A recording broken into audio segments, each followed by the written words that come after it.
I could feel the tension creeping in, thick as smoke, as Rachel stood across from me in the kitchen, hands on her hips, glaring.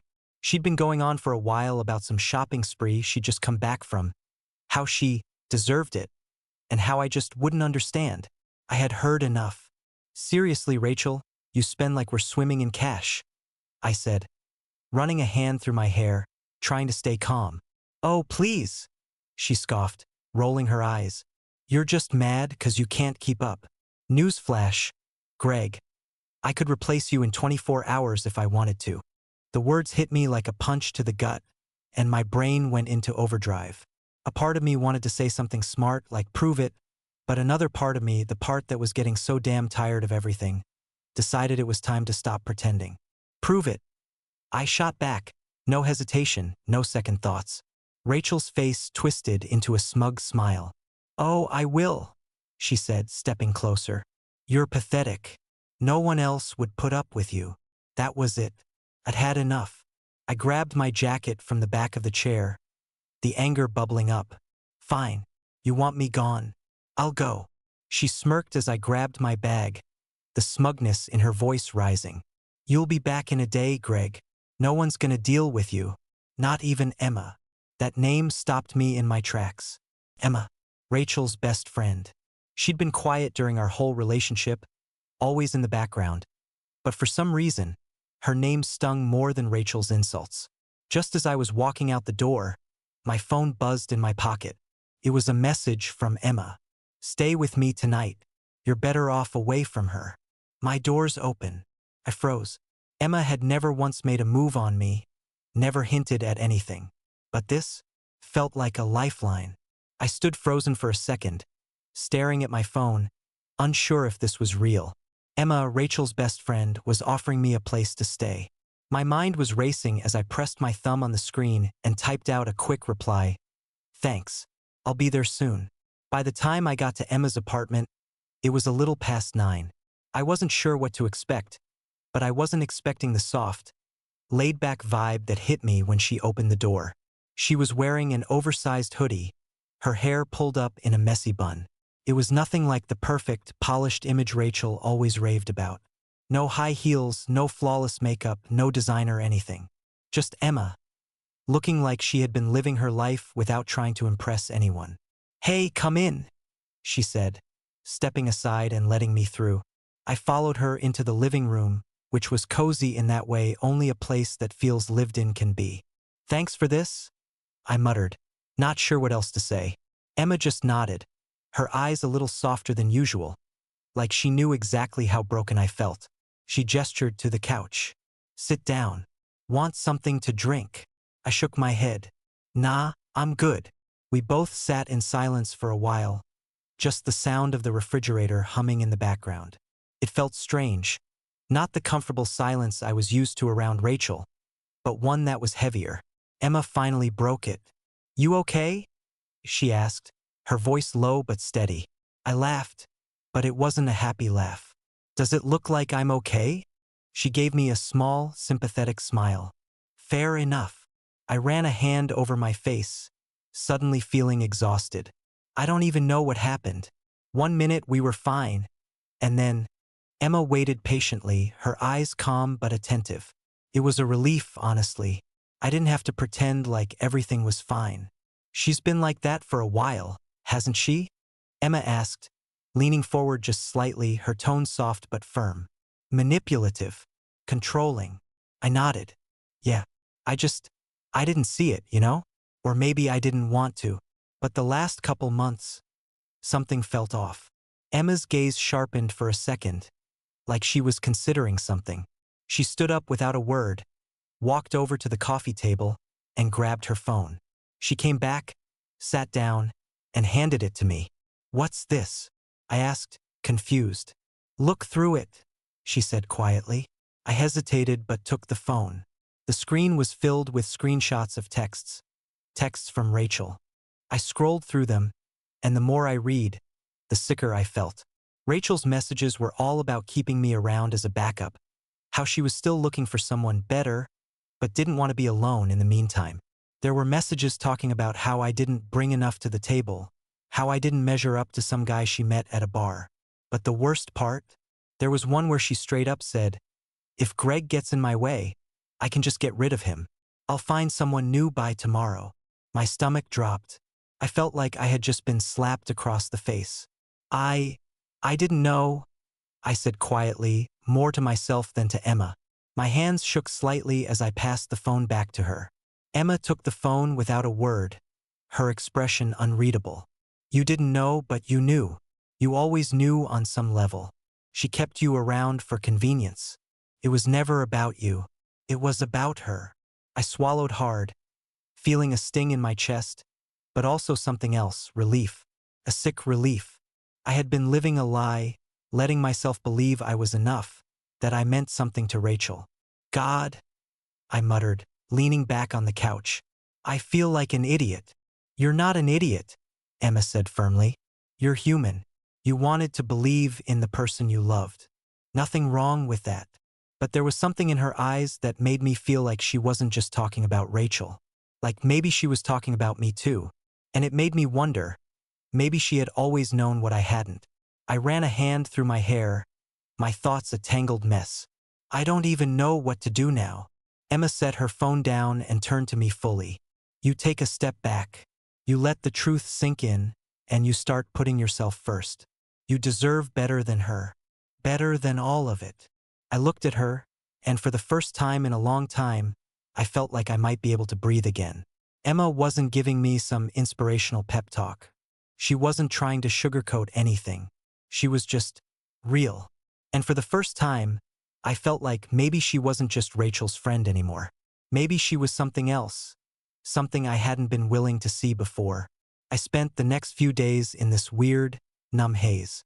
The breakup was still fresh, but it felt like I was watching someone else's life unfold. Rachel didn't waste a minute.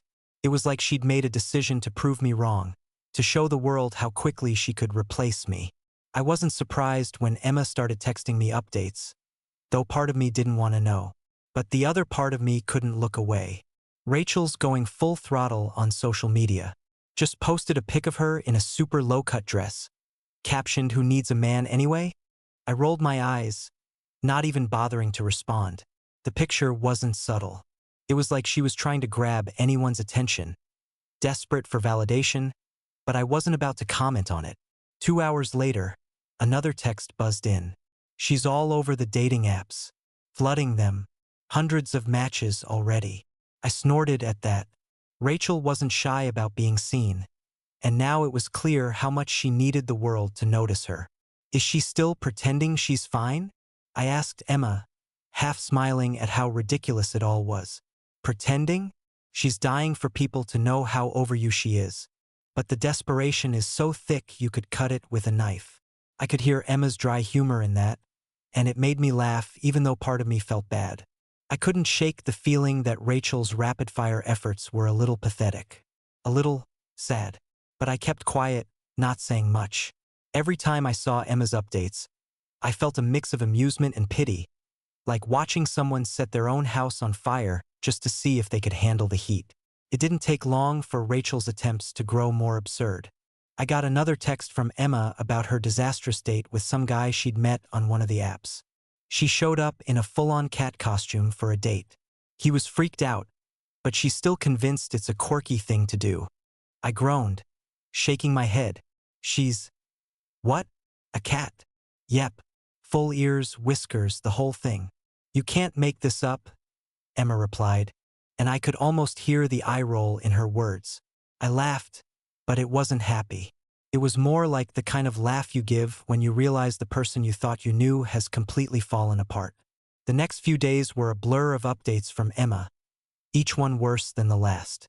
Rachel had been out on a string of awful dates. One guy who was only interested in talking about his goldfish collection. Another who kept trying to impress her with his extensive knowledge of tarot cards. A third who'd spent the entire evening trying to make her feel bad for ruining his chances at a career in finance. She went on a date last night with some guy who tried to sell her life insurance while ordering a burger. No joke. Couldn't help but chuckle at that. It felt like the universe was giving Rachel a giant karmic slap. Not that I enjoyed seeing her fail, but it was hard not to feel like she was getting what she deserved. Can't believe she thought she'd have it all figured out, I muttered, mostly to myself. Emma sent me a text. She didn't, but the ego's a hell of a thing. I couldn't argue with that. Rachel's ego had always been the biggest thing in the room, and now it was crumbling right in front of her.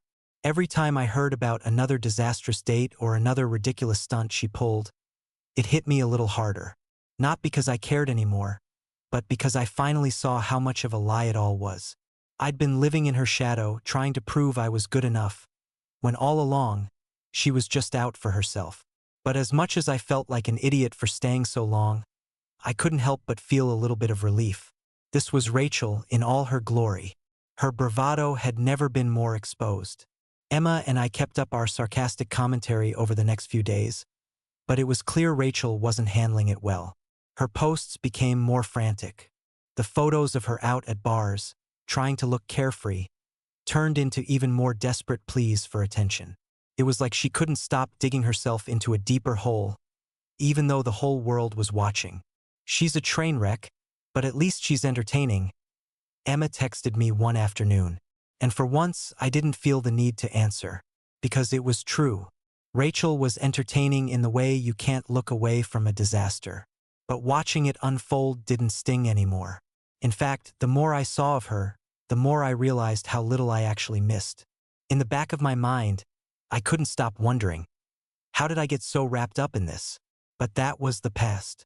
And right now, I didn't need to think about it. I had a front row seat to Rachel's unraveling, and honestly, I was starting to find a strange sense of peace in it.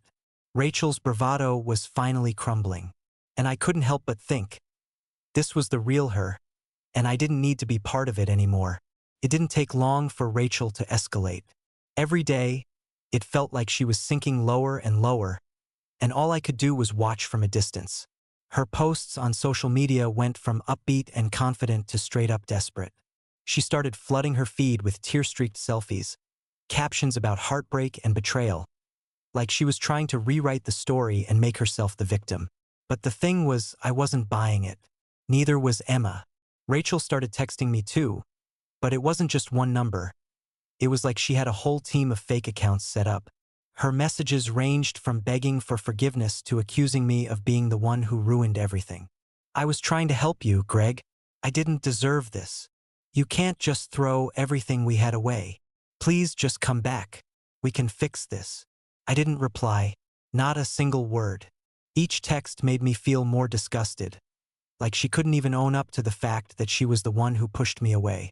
She just wanted control, wanted to make it all seem like I was the bad guy. Instead of dealing with her chaos, I spent more time with Emma. She kept me grounded, and despite everything Rachel was throwing at me, it was clear Emma wasn't trying to rush into anything. She was patient, not pushing me, just letting me take it one day at a time.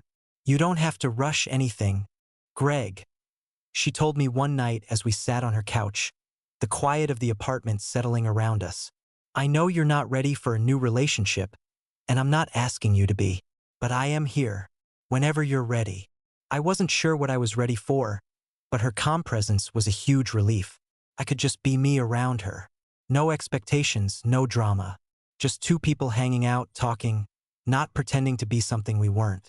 As the days dragged on, Rachel's public breakdowns became more frequent. She was out at bars, crying to anyone who would listen, posting live videos about how heartbroken she was. One night, I saw a post where she was holding a glass of wine in one hand and wiping her eyes with the other, captioned, "When you realize the one person you thought would always be there is gone." It was a train wreck, and I couldn't look away, even though I didn't want to be a part of it anymore. Rachel was trying so hard to make people pity her, to make it look like I had wronged her. I couldn't believe how far she was willing to go, how little self-awareness she had. Then, just as things were reaching their peak, I got a message from Emma. "She's lost it. Full meltdown. You should see the stuff she's posting now. She's out at that stupid bar again, crying, talking about how you were her everything. You should see the drama she's stirring up in the comments." I shook my head, not responding. There was nothing to say. I already knew how this was going to go. A few hours later, as if on cue, Rachel posted another photo. This time, it was a close-up of her face. Mascara streaked down her cheeks, her eyes red. She tagged me in it even though I hadn't been involved in any of this. I stared at the photo, then closed my phone. I wasn't going to be part of her circus anymore. That night, Emma and I went out for dinner, just the two of us. We laughed over a burger, and for the first time in days, I felt like I could finally breathe. I didn't have to look over my shoulder or worry about Rachel's latest meltdown. I could focus on something real. After we finished eating, Emma took a picture of us together. I wasn't even thinking about it when she posted it to her Instagram. She added a simple caption, "Here's to new beginnings." It wasn't a grand statement. It wasn't about sending a message or showing anyone anything. It was just two people enjoying each other's company. But when Rachel saw it, I knew it would be the final straw. She couldn't handle being replaced, even by someone like Emma, who had always been in her shadow. I didn't think much about it at first, but the next morning, my phone blew up with messages. Rachel's friends, her followers, were commenting on Emma's post, sending me angry DMs, telling me I was a piece of shit for moving on so quickly. Some of them were even calling Emma a homewrecker, as if this was all her fault. But I didn't care anymore. Emma wasn't the problem. Rachel was, and I was done with the lies. I didn't bother responding to the messages. Instead, I spent the day with Emma, talking, laughing, enjoying the space between the chaos. Rachel's breakdowns weren't my responsibility anymore. She'd made her own bed. I felt this quiet, growing sense of relief, like a weight was finally lifting off my shoulders. Rachel had given me a 24-hour challenge, and now it was over. And as much as she tried to make it about her, I knew it was about me now, about moving on, about finding something real, even if that meant just finding peace. Rachel had lost, and I was starting to win. It didn't take long for Rachel to kick things into overdrive. She wasn't just having a meltdown anymore. Now she was on a mission, to make sure the whole world knew that I, and Emma by association, were the ones who had ruined her life. At first, it started with a few angry, rambling posts, but then it spiraled. She accused me of cheating, of being a liar, of abandoning her when she needed me the most. And then, of course, there was Emma. Rachel claimed that Emma had been stalking me, manipulating me into leaving her, spreading rumors behind her back. The thing that stung the most? Rachel claimed Emma was trying to sabotage her life. Like Emma, of all people, was the one out to get her. It was insane. But I didn't respond. Couldn't. There was nothing left to say. I could feel it in my gut. Though, the anxiety of seeing the posts flood my phone, her lies and accusations splattering all over my feed. Emma wasn't fazed by it, though. Not even a little. Every time Rachel posted something, Emma would shoot me a quick text. Something like, "It's just noise, Greg. Don't let it get to you." It didn't get to me, at least not the way I thought it might. I didn't feel the need to fight back or defend myself. The longer Rachel's posts went on, the more I realized the truth was becoming undeniable. She could say whatever she wanted, but everyone could see her for what she was. The arrogance, the control, the manipulation, it was all out there now. "Don't waste your time on her, Greg," Emma said one night, as we sat on the couch, just the two of us. She handed me a glass of wine, her expression calm as always. "She's digging herself deeper. Let her." I stared down at the glass, letting her words sink in. Rachel was drowning in her own mess, and there was no way to save her. No way to make her see that she was the one who pushed me away. She wasn't the victim. She was the architect of her own destruction. "Yeah," I said, finally taking a sip of the wine. "I guess I've spent so much time defending her. I didn't realize I didn't need to anymore." Emma nodded. "You didn't, and you don't." I leaned back against the couch, closing my eyes for a moment. Rachel's world was crashing down, and I was standing outside of it, watching it all burn. It was hard not to feel a little bit of guilt, but the more I thought about it, the more I realized I didn't owe her anything. She had built this chaos. She had refused to see anything outside of her own ego, her own desires. "Do you ever think about how we got here?" I asked, keeping my voice low, almost to myself. Emma didn't hesitate. Yeah, all the time. But I think it's better to focus on where you're going. Where we're going. I looked over at her. She wasn't just saying it for me. She was saying it for both of us. I wasn't the only one who had been caught up in Rachel's mess. Emma had been trapped too in her own way. But now there was a shift. I don't know, I said, shaking my head. I never thought I'd feel so relieved. Like, she's so wrapped up in her own drama that she's forgotten about everything else. Emma's smile was faint, but there was something in it that made me feel like I wasn't alone. You don't need her anymore, Greg, and you're better off without it. I thought about Rachel and all the years I had spent trying to make her happy, trying to fix what was broken. But nothing ever stayed fixed. Not with her. It was like a broken record, the same patterns repeating over and over again. I've spent so much time trying to make sense of her, trying to fix it, I said, almost laughing bitterly. But it wasn't me. It was her all along. She never saw me, never appreciated what I gave. She only wanted control. And now she's trying to drag everyone else down with her, Emma added, her voice steady but laced with an edge I didn't hear often. But that's not your fight anymore. I realized she was right. The more I saw of Rachel's posts, the more I felt nothing. Not anger, not guilt, just nothing. The distance between her and me had grown so wide that I couldn't even remember why I'd been tangled in it for so long. I looked at Emma, and for the first time in a while, I felt something like peace. It wasn't perfect. It wasn't easy, but it was real. I'm sorry you got dragged into this mess too, I said, my voice softer now. Emma shrugged, but her eyes were kind. It's not your fault, Greg, and I'm not going anywhere. I believed her, and that was something I hadn't felt in a long time. Someone who was sticking around for the right reasons, not because they were trying to fix me, but because they saw me. All of me. I finally started to let go of the guilt, of the idea that I owed Rachel something, that I had to clean up her mess. I was done. And the more I thought about it, the more I realized I wasn't just done with Rachel. I was done with the whole idea of living in her world. I had more peace with Emma in 1 week than I'd had with Rachel in years. The difference was glaring. And for the first time in a long time, I was starting to think that maybe I could finally, truly move on. The days kept rolling by, and the chaos from Rachel's meltdown started to feel like a distant memory. It was strange, almost like I had stepped out of a storm and into a place where the air was clearer, the ground more stable. And a big part of that peace was Emma. We kept hanging out, more often than I had expected. It started casually, movies, dinners, walks, but slowly, I started to notice how different it felt with her. She wasn't just another person to pass the time with. She was something else, something I couldn't quite put my finger on. Every conversation with her left me feeling lighter, like I was shedding all the things that had weighed me down for years. One night, after we'd gone to a small bar near her place, we sat outside, the summer air still warm, and Emma suddenly got quiet.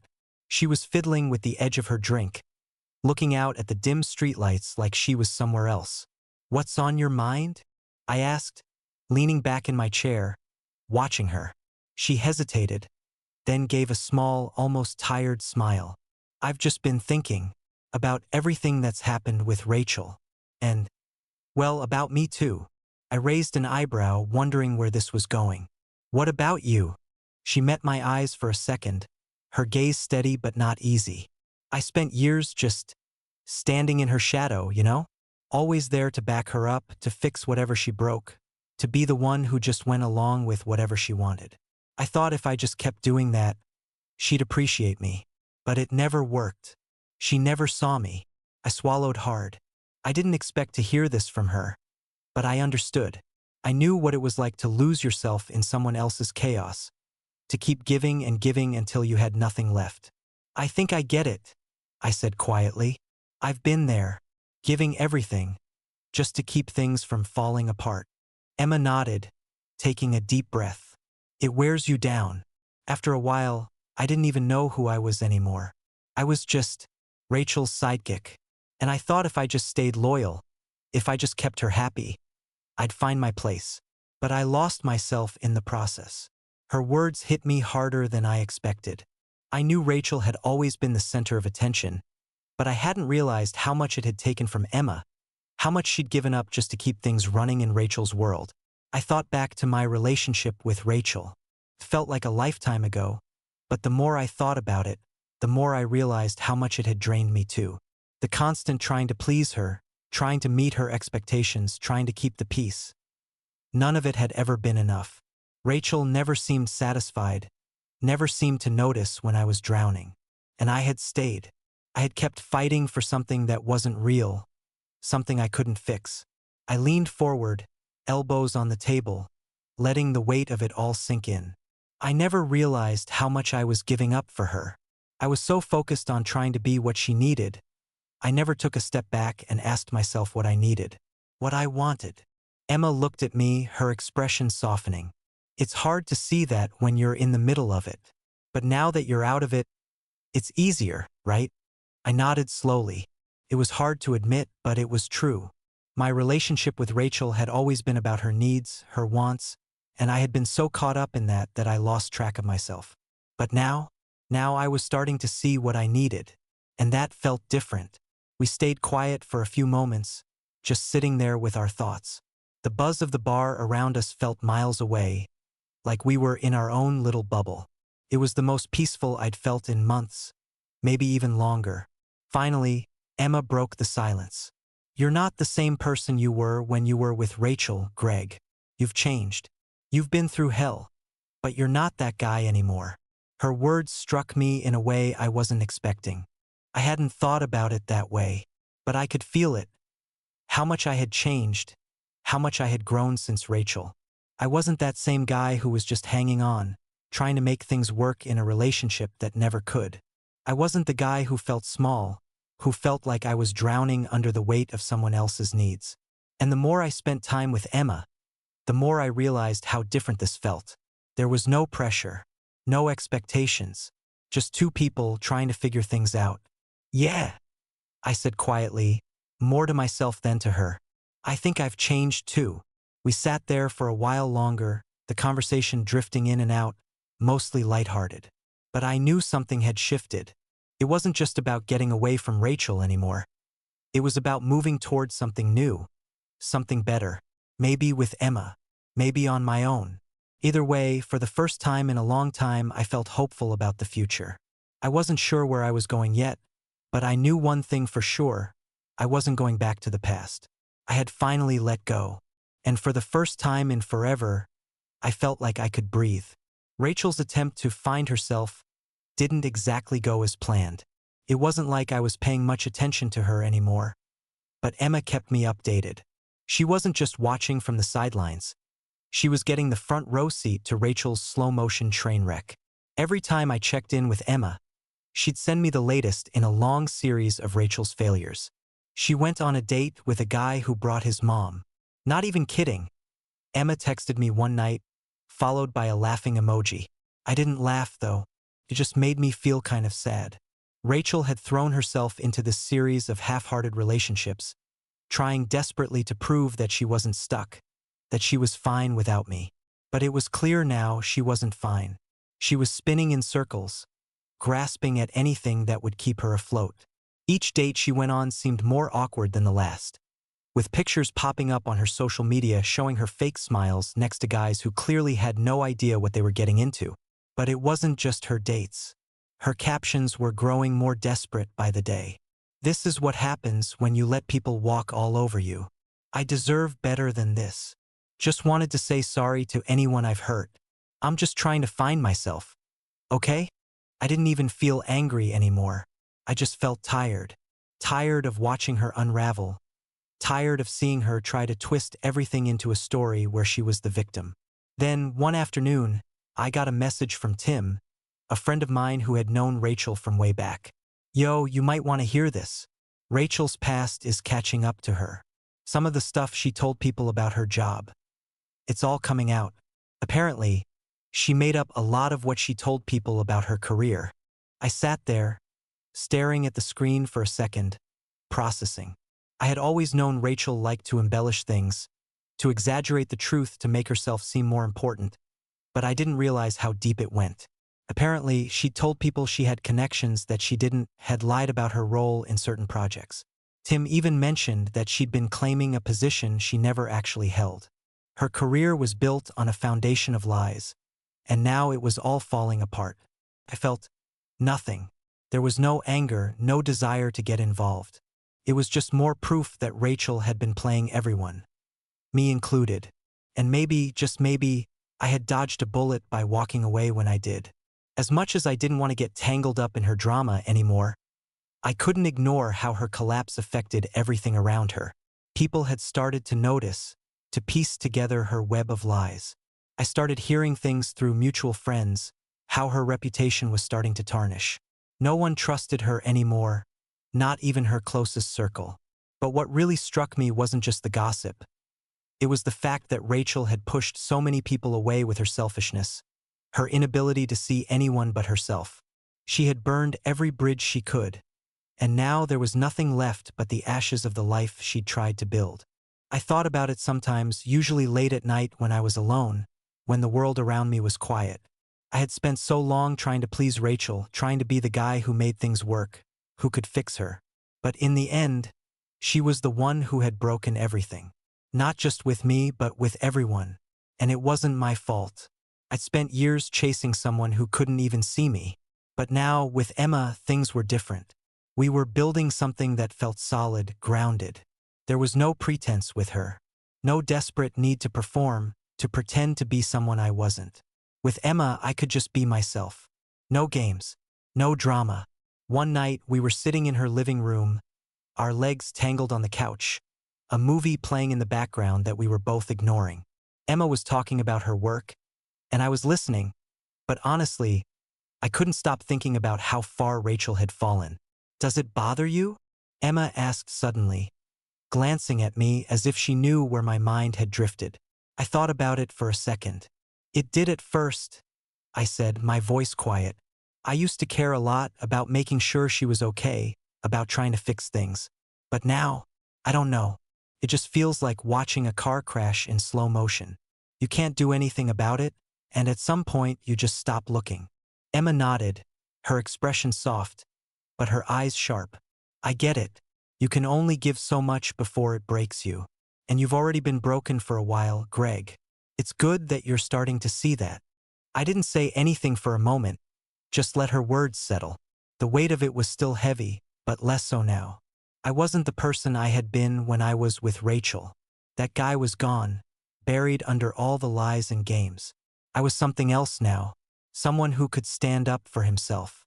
Someone who wasn't going to keep chasing people who didn't deserve it. "I don't regret walking away from her," I said finally. "I regret not seeing it sooner, but I don't regret leaving." Emma smiled, a little sad but understanding. "I don't think you should regret it. You're here now, and that's what matters." I took a deep breath, feeling the truth of her words settle in my chest. For the first time in a long time, I felt like I was starting to find my way forward. Not because of Rachel's downfall, but because I had found something real. And with Emma, I was beginning to realize that I didn't need to keep looking back. My future wasn't tied to Rachel anymore. It was mine to make. It happened on a Sunday. I remember because the sun was still hanging low in the sky, casting this soft light across the apartment, the kind that makes everything feel a little too calm, too quiet. Emma and I had just finished dinner. Simple stuff, nothing special. We were in the living room, talking about plans for the upcoming week when the doorbell rang. I wasn't expecting anyone. Emma went to answer it, her brows furrowed when she saw who it was standing at the door. Rachel. She looked unhinged. Her makeup was smeared, her eyes red like she'd been crying for hours. Her clothes were wrinkled, and there was this desperate energy about her that I'd only seen in people who were on the verge of completely losing it. "Greg," she snapped, the moment she saw me. "You think you can just walk away? You think you can throw everything we had away like it was nothing?"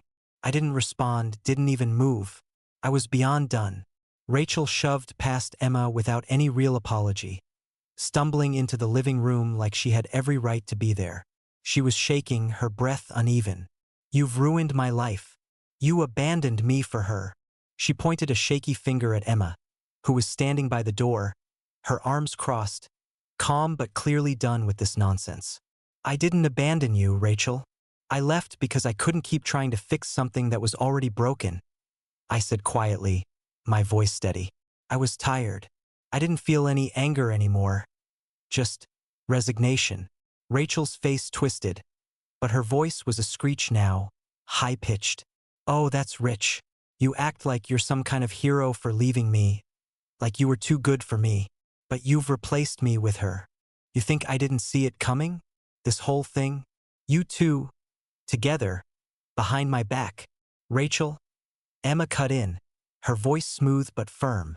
I'm not interested in the drama anymore. You're not welcome here, and neither are your accusations. You're not going to drag us down with you. We're done. I could feel the weight of her words settle into the room. Rachel was, without a doubt, out of control. And Emma? She wasn't playing into it. She wasn't backing down. Rachel's face turned bright red, her hands clenching at her sides. She was breathing heavily now, each word coming out faster, more desperate. You can't just leave me like this, Greg. You're supposed to be my person. I needed you. I didn't flinch. I didn't feel the need to say anything more.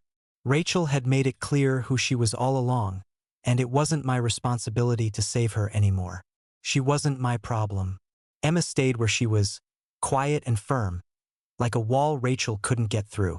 You need help, Rachel, but it's not our job to fix you. You have to do that yourself. Rachel opened her mouth to argue, but I cut in. This isn't about me or Emma. It's about you. It's always been about you. But I can't be part of this anymore. Her eyes flickered toward me, and for a moment, I thought maybe she'd snap out of it, see the truth in what we were both saying. But no, she just backed up, her voice trembling. I don't need either of you. I'll show you both. I'll make everyone see what you did to me. I'll make sure they know the truth. I didn't even respond. It was pointless. Rachel had already made up her mind. Her truth was whatever fit her narrative, and she wasn't about to let reality get in the way. She turned abruptly, heading for the door, but before she left, she looked at me one last time. You'll regret this, Greg. You'll see. You'll all see. The door slammed behind her, and just like that, she was gone. I exhaled, as though I'd been holding my breath the entire time. The room felt quieter now, the tension dissipating as Emma walked over to me, placing a hand on my shoulder. You okay? She asked softly. I nodded. Yeah, I think I finally am. I didn't realize how tightly I'd been holding on to the idea of Rachel until that moment. She had always been a part of my life, whether I wanted her to be or not. And it wasn't until she stormed out of Emma's apartment that I truly understood how much she had weighed me down. I could feel it now, though, the weight lifting. For the first time in years, I wasn't burdened by Rachel's mess. I wasn't tangled in her drama. I didn't have to be the guy who cleaned up after her. You're really done with her, aren't you? Emma asked, reading the relief on my face.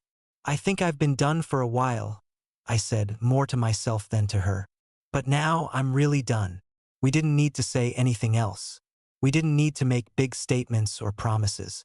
The silence that followed felt comfortable, warm, like the calm after a storm. I turned to Emma, giving her a small smile. Thank you for everything. She smiled back, her eyes soft.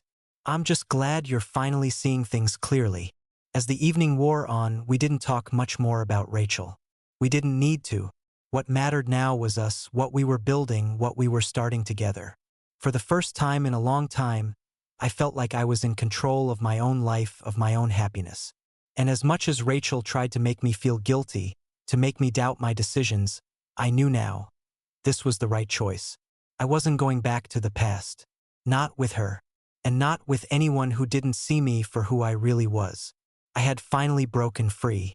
2 years passed. Time had a way of moving faster than I expected. And in that time, so much had changed. Emma and I were happy. Really happy. It wasn't perfect, but it was real, grounded in something I had never had with Rachel: mutual respect, trust, and space to just be who we were. Then, one afternoon, I got a text from an unknown number. It was short, but the name at the top made my stomach drop. Rachel. Hey, it's Rachel. I know it's been a while, but I wanted to let you know that I've moved on. I'm getting married to a great guy. He's got a fancy career and a pretty big lifestyle. I'm really happy now. I hope you're doing well." I stared at the screen, my first thought being, really? After all this time, this is how she reaches out? But honestly, I felt nothing. No anger. No confusion. Just a quiet kind of relief. This wasn't the girl I had once been so desperate to keep. This wasn't the girl who controlled my thoughts, my life. I could almost hear Emma's voice in my head. "Don't get sucked back in. It's not your problem anymore." I hadn't heard from Rachel in ages. The fact that she felt the need to reach out now, 2 years later, was almost laughable. It wasn't about wanting me back. It was about showing me how well she was doing, how much better her life had turned out. I took a deep breath, opened the message again, and without hesitation, typed out my response. "Good for you. Hope it works out. Emma and I are doing great." That was it. No drama. No bitterness. Just that. I sat back for a moment, staring at the screen, the weight of everything we had been through finally, truly falling away. The Rachel I had once tried so hard to save, the one who had twisted everything between us, was now nothing more than a distant memory. She had never been able to replace me, no matter how much she tried to build up this new life. Her obsession with status had always been her downfall. She thought that being with someone better, someone more polished, would somehow prove she was worth something. But it never filled the hole she had inside her. I let out a slow exhale, feeling lighter than I had in years. I wasn't angry anymore. I wasn't sad. I was just done. I had moved on. Rachel's 24-hour challenge didn't break me, like she thought it would. Freed me. For the first time, I felt completely in control of my own happiness. I wasn't waiting for someone else to fix me or tell me I was enough. I was enough just as I was. I locked my phone, turned to Emma, who was sitting beside me, looking over a book she'd been reading. Her smile was soft, understanding, but she didn't need to ask anything. She just knew. I smiled back at her, my heart feeling light, like I could finally exhale after holding my breath for so long. "Everything okay?" she asked, her voice a soft whisper of concern. "Yeah," I said, my voice steady calm. "It's more than okay.